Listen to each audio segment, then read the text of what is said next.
Hello food lovers, welcome back to our channel. నేను మీ రాణి Eramsetti. Friends, ఈరోజు recipe గారెలు recipe అండి. హెల్దీగా, టేస్టీగా, క్రిస్పీగా, పైకి కరకరలాడుతూ లోపల సాఫ్ట్గా, చాలా టేస్టీ రెసిపీ అండి. హెల్దీ రెసిపీ అంటే పాలకూర ఉల్లి గారెలు. చాలా కమ్మటి రెసిపీ అండి. చిన్నపిల్లల నుంచి పెద్దవారి వరకు అందరూ తినాల్సిన రెసిపీ.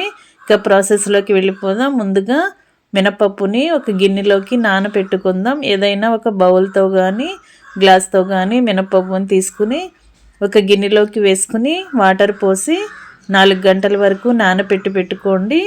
నేను పొట్టు మినపప్పుతో చేస్తున్నాను కదండి. మీరు గుళ్ళు మినపప్పు తీసుకుంటే 2 గంటలు నానితే సరిపోతుంది. ఈ గిన్నెకు మూత పెట్టి 2 గంటల తర్వాత శుభ్రంగా కడిగిన తర్వాత నేను మీకు చూపిస్తాను. ఈ లోపుగా పాలకూర కట్టని తీసుకుని, ఆకుకూరలకు ఎక్కువగా ఇసుక అనేది ఉంటుంది.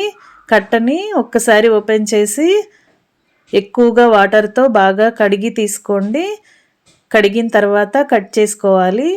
ఆకుకూరలు ఎప్పుడు కూడా మనం కట్ చేసుకున్న తర్వాత కడగకుండా వీలైనంత ముందే మనం బాగా కడిగి తర్వాత కట్ చేసుకున్నట్లయితే విటమిన్స్ అన్నీ పోకుండా ఫ్రెష్గా ఉంటాయండి. ఆకులన్నీ కూడా ఈ విధంగా సన్న సన్న ముక్కలుగా కట్ చేసుకుని అన్నీ కూడా ఒక ప్లేట్లోకి పెట్టుకోండి. 1 కప్పు మినపప్పుకి 1 కట్ట పాలకూరని తీసుకున్నాను. పాలకూర అనేది చిన్న చిన్న ముక్కలుగా కట్ చేసుకుని ఒక ప్లేట్లోకి పెట్టుకున్నాం కదా. మినపప్పు కూడా బాగా నానిన తర్వాత 4 గంటల తర్వాత నానిన తర్వాత శుభ్రంగా పొట్టంతా కూడా కడిగి చూపిస్తున్నాను. కడిగిన పప్పుని వాటర్ అన్నీ తీసేసి మిక్సీ జార్లోకి వేసుకుని గట్టిగా గ్రైండ్ చేసుకోండి. వాటర్ని అసలు యాడ్ చేయకుండా ఇలాగే పప్పుని బాగా గట్టిగా గ్రైండ్ చేసుకోండి. అలాగే సాఫ్ట్గా గ్రైండ్ చేసుకోండి. పప్పులన్నీ కూడా నలిగేలా గ్రైండ్ చేయండి.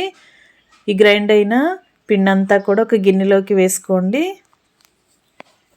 ఫ్రెండ్స్, ఛానల్ని ఫస్ట్ టైం వాచ్ చేస్తున్నవారు సబ్స్క్రైబ్ చేసుకుని పక్కనే ఉన్న బెల్ బటన్ క్లిక్ చేయడం మాత్రం మర్చిపోకండి. హెల్తీగా, టేస్టీగా రెసిపీస్ అనేవి చూపిస్తాను. మీ అందరికీ కూడా అవి నచ్చేలా ఉంటాయండి.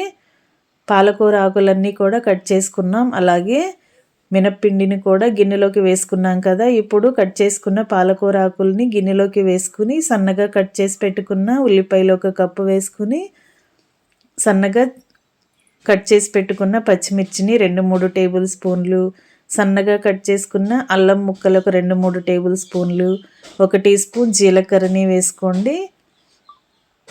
దీనిలోకి టేస్ట్కి సరిపడా సాల్ట్ వేసుకుని 1/4 టీ స్పూన్ వరకు వంట సోడా వేసుకోండి. వంట సోడా వేసుకున్నట్లయితే మనం గారెలను ఇన్స్టెంట్గా వేసుకోబోతున్నాం కాబట్టి వంట సోడా వేసుకుంటే గారెలు అనేవి క్రిస్పీగా వస్తాయి. అంతేకాకుండా పొంగుతూ చాలా టేస్టీగా వస్తాయండి. అలాగే సన్నగా కట్ చేసుకున్న కొత్తిమీరని కరివేపాకుని కూడా వేసుకుని మనం వేసిన ఇంగ్రీడియంట్స్ అన్నీ కూడా మినపప్పు పిండిలో కలిసేంత వరకు పిండిని ఇలా వేళ్లతో బీట్ చేస్తూ కలిపినట్లయితే వంట సోడా అంతా పిండికి బాగా పట్టి గారెలు అనేవి టేస్టీగా వస్తాయండి. పిండి కలుపుకోవటం కంప్లీట్ అయిన తర్వాత స్టవ్ ఆన్ చేసుకుని కళాయి పెట్టుకోండి. డీప్ ఫ్రైకి సరిపడా ఆయిల్ పోసి ఆయిల్ కాగిన తర్వాత ఫ్లేమ్ని మీడియంలో పెట్టుకుని చేతిని వాటర్లో తడుపుకుంటూ కొంచెంగా పిండిని తీసుకొని ఇలా స్ట్రైనర్ని వెనక్కి తిప్పి గారెను ఒత్తుకుని ఆయిల్లో వేసుకోండి. కొత్తగా వంట నేర్చుకునే పిల్లలైతే ఎక్కువగా శ్రమ పడకుండా ఇలా స్ట్రైనర్ పైన వేసుకుని గారెలన్నీ కూడా కళాయిలో ఎన్ని గారెలైనా కూడా ఇలా ఈజీ ప్రాసెస్తో వేసుకుని డీప్ ఫ్రై చేసుకోవచ్చండి. రెగ్యులర్గా వంటలు అలవాటు ఉన్నవారైతే పిండిని చేత్తోనే తీసుకుని డైరెక్ట్గా గారెను అరచేతిలో ఒత్తుకుని ఆయిల్లో వేసేసుకోవచ్చు. లేదంటే ప్యాకింగ్ కవర్స్ ఉంటాయి కదండి, ఆయిల్ ప్యాకెట్స్ కానీ ప్యాకింగ్ కవర్స్ కానీ కట్ చేసుకుని వాటిని కొంచెం వాటర్తో తడుపుకునైనా కూడా వాటిపైన కూడా గారెలను ఒత్తుకుని చేసుకోవచ్చు. మీకు ఎలా వీలైతే అలా ఒత్తుకుని మొత్తం అన్నీ డీప్ ఫ్రై చేయటం కంప్లీట్ అయిన తర్వాత స్టవ్ ఆఫ్ చేసుకుని వేడివేడి పాలకూర ఉల్లి గారెలను సర్వింగ్ ప్లేట్లోకి తీసుకుని ఫ్యామిలీకి సర్వ్ చేసుకోవటమే. వేడివేడి గారెలు టేస్టీగా ఉండటమే కాకుండా పాలకూర వేసాం కదండి, హెల్త్కి చాలా మంచిది. చిన్నపిల్లలు పెద్దవారు అందరూ ఎంజాయ్ చేస్తూ తినొచ్చు. Thanks for watching.